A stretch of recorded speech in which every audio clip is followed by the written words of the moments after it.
Greetings and various assorted salutations. Welcome to another Ancient Civilizations lecture. This time the topic is Ancient Egypt. A very basic introduction to the topic we're going to spend the next week or so on, in Ancient Civilizations Spring 2020. Of course, all the lectures were originally designed for the Spring 2019 class, and I've been converting them into videos over the past Spring 2020 semester for, mostly historical purposes, as the class is being phased out after, spring. Anyways, on that note, let's get going. So our goal is to just kind of survey things. First off, I like to start with the modern day references. We've got numerous. Ancient Egypt, unlike the Indus River Valley, has lots of cultural references. Pop culture, all kinds. I mean, you have the original Mummy movies. You've got the reboot that attempted to start off a whole series. That didn't work out, or at least it didn't as of 2020. More Mummy stuff. Mummy. You've got the History Channel had a pretty good run of Egypt materials. Egypt has just fascinated the West for a very long time. Raiders of the Lost Ark. And of course, you've got all the mummy-themed accoutrements with this time period. So, pop culture, Egypt is very familiar, or at least the aesthetic, the look of Egypt, even if the knowledge may not be there like with Greek mythology. But, of course, the special topic we're going to look at is Egyptology, the study of ancient Egypt first, because in ancient civilizations, we have all these different topics, but Egyptology almost has its own special category for a lot of people. And modern Egyptology dates back to the Napoleonic era. That's not to say that other groups studied ancient Egypt. We have historians in Rome talking about it. The Greeks talk about it quite a bit in their histories. But Egyptology, as we know it today, starts with the Napoleonic era. Essentially, the British Empire and the French Empire duking it out at the end of the French Revolution. Napoleon tries a little take over the world kind of ordeal, and the French invade Egypt in hopes of cutting Britain off from a large portion of its colonies. This is before the Suez Canal, but Egypt is still very important as a resource/transfer point for the British Empire. But now the French army, spoiler alert, will ultimately be chased out of Egypt, and some historians will argue that this was a tremendous waste of military resources and cost the French Navy quite a bit. But it is part of the reason why we have the history of Egypt the way it is today and the interest in Egypt. But here's some images. This just seems like a fascinating topic that I wish we could spend more time on, but unfortunately we are more obsessed with U.S. history in our U.S. classes. But you've got Battle of the Pyramids. You've got all kinds of artwork, because Napoleon had around a personal artist recording things. Anyways, while Napoleon was invading Egypt, he founded the Institut d'Egypte, which I probably mispronounced, but my French isn't the greatest. Anyways, why we have Egyptology starting in the Napoleonic era is we have the Enlightenment, we have the ideas of the French Revolution, the pursuit of knowledge, the desire for knowledge. And so Napoleon kind of brings along a lot of the ideas of the Enlightenment with him. The French Revolution is just an extension and an interpretation of it, much like the American Revolution is an interpretation of the Enlightenment. But essentially, he brought along a lot of experts, scientists, mathematicians, researchers, and their job was to, study the things found in Egypt. Technically, this institute disbanded in 1801, but their research and many of their researchers continued on. There's 48 scholars that were brought along that are formally part of the original institute. In older literature, they're referred to as savants. This is an Enlightenment term in this time period. It has little to do with the modern term. But the idea of the savant in the 1800s was this idea of someone who's an expert in their field. Nowadays, we'd probably call them an expert or an academic or something to that effect. But in this time period, savant was one of the terms that was thrown around. The institute was divided up into 4 sections: mathematics, physics and natural history, political economy, and literature and arts. Most people are really interested in the literature and arts portion. Later on, even after the fall of the Napoleonic Empire, the French this institute brought back tons of things. They're the ones who find the Rosetta Stone, which is why we can read hieroglyphics. They bring back countless artifacts. And these artifacts, even though the French, lose their empire, lose the empire under Napoleon, many of these artifacts are disseminated, like the English have the Rosetta Stone. And so these objects capture the imaginations of Germans, French, and English scholars. And eventually, they put together a new society whose goal is to study. They use a lot of the same resources, they use a lot of the same tools, and even the same buildings that the Institute used in some cases to continue the research and expand who's involved. Now, unfortunately, much of our information from the Institute has been damaged. During the Arab Spring and the Egyptian Revolution, the Institute Egypt was burned down, and there was extensive damage. Many lost texts were lost. Ancient Egyptians wrote on something called papyrus, and papyrus does not do well exposed to flames. It also doesn't do well to the sands of time and whatnot. And so this was a tremendous loss in this event. So this is kind of another more recent reference. Is what we lose in some of these events. Historical preservation is a very important topic for many. Anyways, so I like to give a little history of the Institute before we get started, because they have their own history and it's fascinating, and it's part of the reason why we in the West, the United States, Britain, Germany, France, England, have a fascination with Egypt and what was there. There's a lot of intellectual debate and study on just Egypt. So now let's go into the ancient civilization. Let's go into the basics. We're going to dive into more detail in class. We'll look at the geography. We'll look at the gods and goddesses. We'll look at the pyramids, things like that in class. We'll look at hieroglyphics. Anyways, the who. The who we're talking about are people who live along the Nile River. Now, the Nile River goes quite far down into the African continent. And so parts of what they would consider Egypt are also part of what is now considered Nubia. Interesting little factoid, some of the people from Nubia will eventually become pharaohs and major leaders in Egypt. And so the separation of Egypt and Nubia changes over time. So this is what it kind of looks like.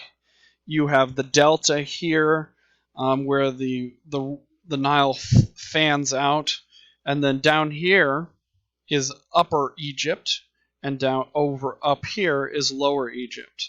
A lot of people will get this confused, but the thing to keep in mind is the Nile River flows into the Mediterranean, and so this is the upper part of the river, and this is the lower part of the river.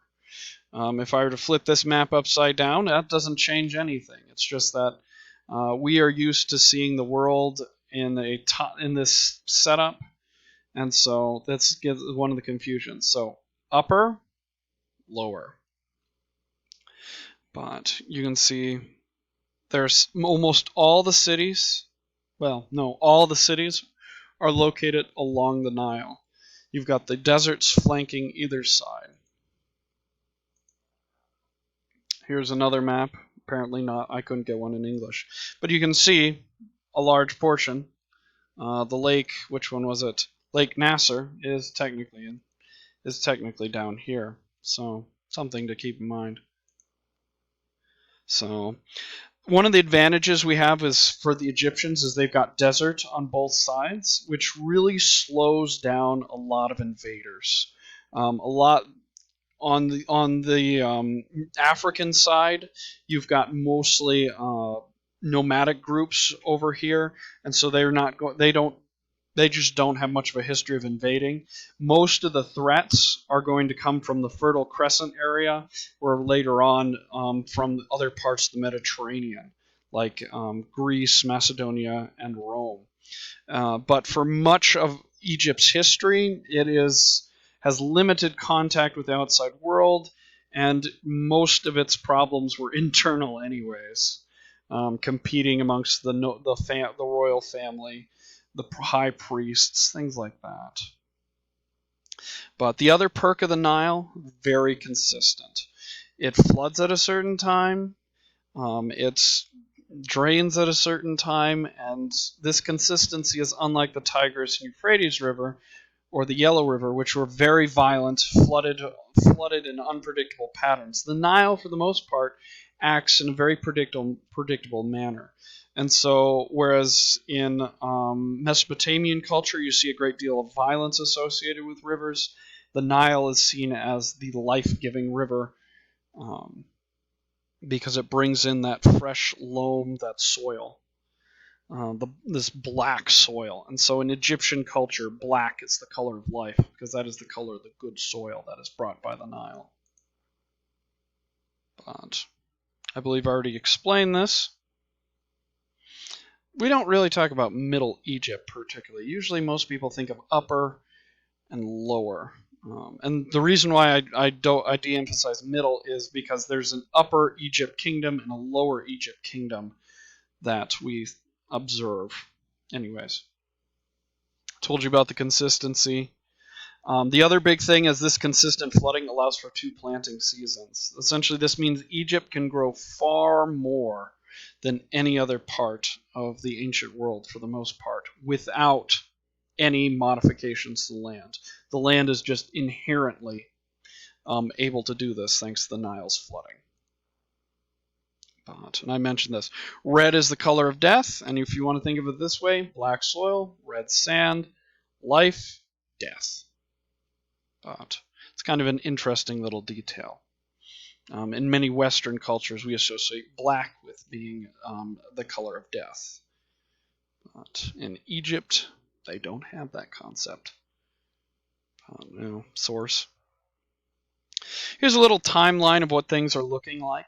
The first settlers we see in the Nile around 3,500 BC. 3,100 is when we see the kingdoms of Upper and Lower Egypt united. That was one of the things I wanted to make sure to mention. Is Middle Egypt is not as interesting because we have essentially what happens. You'll see pictures of the pharaohs, and their crown is actually a 2-piece part, because Namr took the crown of the Upper Egypt, the crown of the Lower Egypt, and fused them together to kind of transform it into one Egypt. And then we get the period called the Old Kingdom. And the Old Kingdom is incidentally where all the pyramids come from. The most iconic symbols of the Egyptian civilization are the oldest. The first stone pyramid is here. The pyramids of Giza, the ones everyone sees, the ancient wonder of the world, those are built in this time period. When I do my Minecraft video, I will be designing one of these older pyramids, not the Giza ones. But no, so next we have the Middle Kingdom. Essentially what happens, you'll learn a bit about it in class, but there's some upheaval, there's some invasions, and there's some upheaval, and the Middle Kingdom is the setup of a new dynasty. The Middle Kingdom will fall to an invasion, and a new kingdom will arise. Probably, if you want to get technical, the most famous pharaohs that people think about are going to be in the New Kingdom. If you're thinking about King Tut, Hatshepsut, which I probably mispronounced, they're going to be mainly in there. The last thing I'll mention, we'll talk about it in class, but 300 AD is when hieroglyphics was practically finally phased out in favor of other languages. Anyways.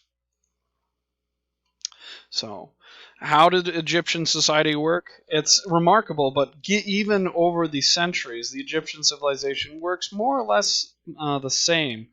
And even after it's taken over by the Macedonians and the Greeks, well, the Macedonians technically, they largely, much of society lives the same. If you were a peasant in the Old Kingdom versus the New Kingdom, you may not observe a lot of change in the world.